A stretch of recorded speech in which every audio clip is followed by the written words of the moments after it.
आप लोगों ने चाय पत्ती तो बहुत पी होगी। चलिए आपको दिखाते हैं चाय पत्ती कहाँ से बनती है और कैसी होती है।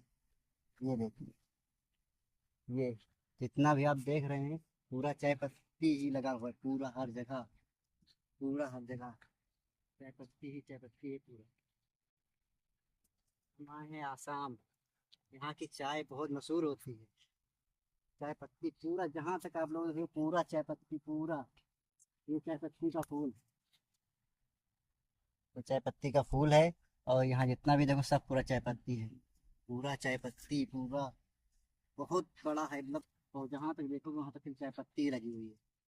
डालते हैं तो पूरा छोटे से तोड़ के फिर ये वाली फैक्ट्री है यहाँ पे जाती है, यहाँ पे बनता है फिर अलग अलग सप्लाई होता है पूरा।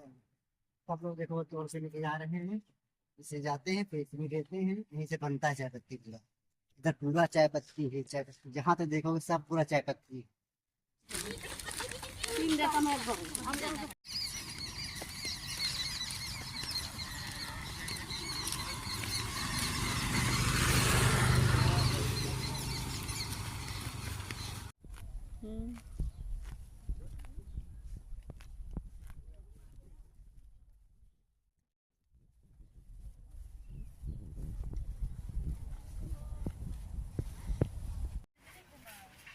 প্রকৃতি আমরা আমাদের প্রকৃতি আলাদা। আসলে খাবারটা কিছু ঠান্ডা।